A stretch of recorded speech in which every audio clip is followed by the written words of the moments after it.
I'm Tiger Height, and I'm here to make WWE Raw and Pro Wrestling Majestic again. This show was really good. Seriously, this was one of the better Raws I've seen in a while, and most of the Raws have been pretty averagely okay. But there was just something about this.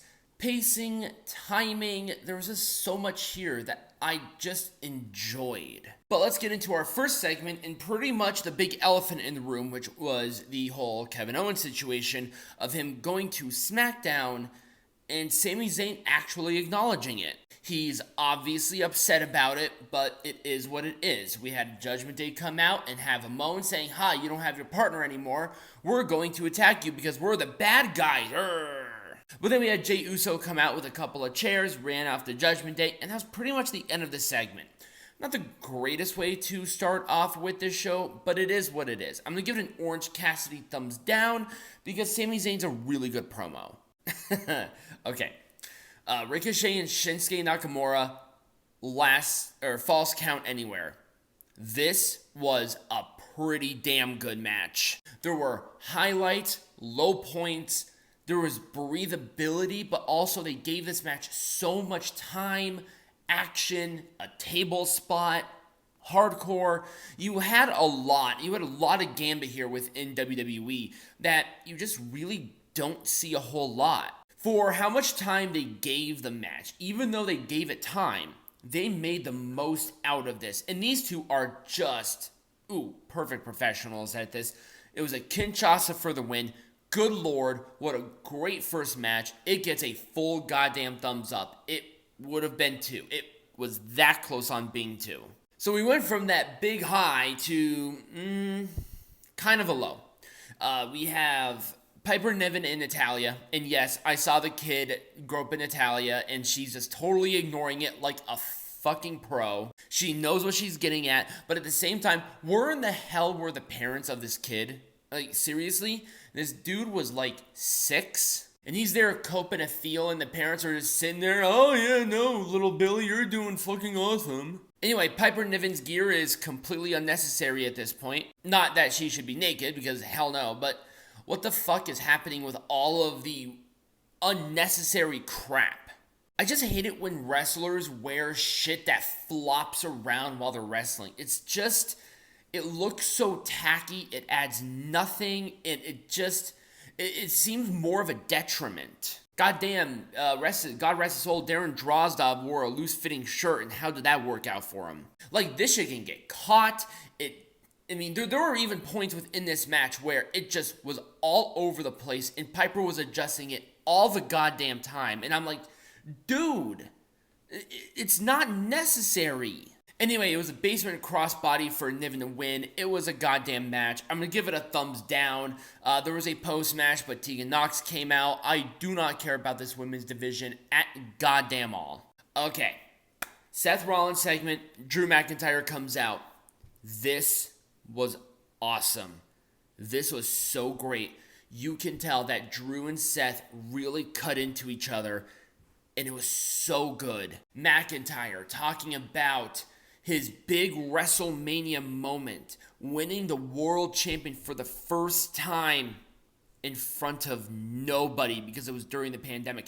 Him putting the company on his back and working with this pandemic era. Awesome. Seth Rollins, just great. God damn, this was awesome. I can't say enough great things about it because it cut to the heart. McIntyre turning more and more heel. This gets a 2 thumbs up, and that's hard to do for a promo, but there's just something about this one that just put it way over the top.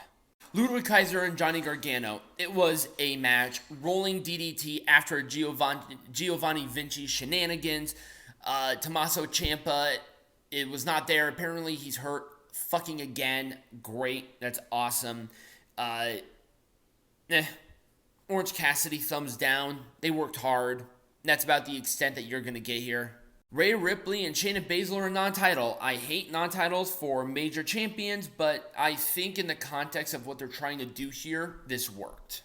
Because not only did it end in a no contest, but it ended up in a big brawl, which leads to our crown jewel match. Because we had Raquel Rodriguez, Nia Jax, and Zoe Stark all brawl on the outside, and they get into the ring, they brawl with the other two, and there you go.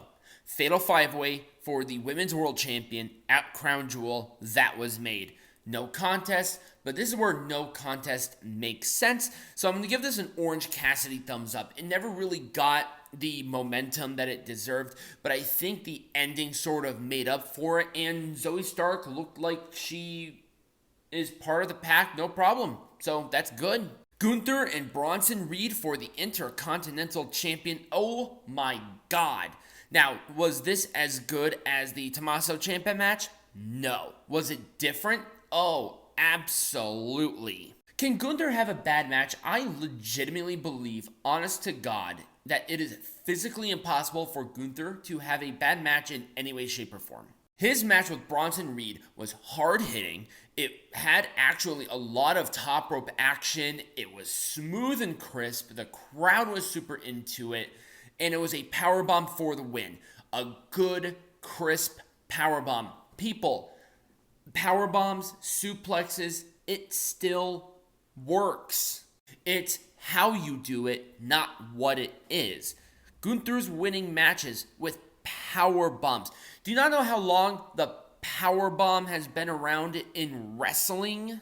I think, if I'm not mistaken, it's maybe a good 5 or 10 years younger than the suplex. You know who did the suplex as a goddamn finisher? Toots Mont. And if you ask me who Toots Mont is, you need to look up the Gold Star Trio. No, I think I had it right the first time. Gold Dust? I think it's a Gold Dust Trio. And the evolution of wrestling, because Toots Mont is instrumental in not only professional wrestling, but WWE. Not kidding you. Oh, by the way, this gets a full thumbs up. Gunther retains. Bronson didn't look weak, and I think that's the important thing.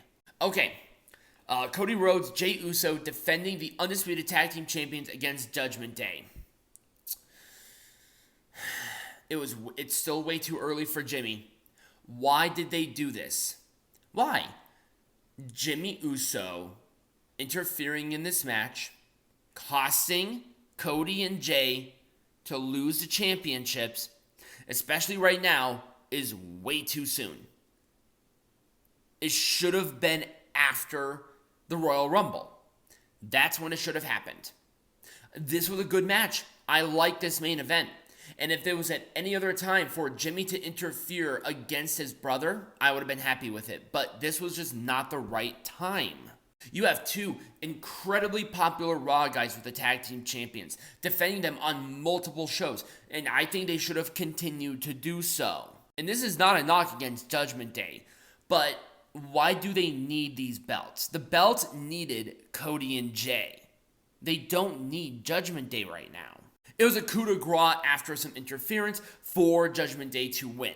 I'm not a big fan of the decision, but I have full faith in it because obviously shit is working clearly. And I'm going to give this a full thumbs up. And that was Raw. Let me know what you thought about not only my video, but Raw in general in the comments down below or right over here next to me. Subscribe to the channel or follow the channel, but also check out the link tree where you'll get links to get hats for our Patreon, for all the social medias, and wherever else you can watch us on. And as always, be majestic.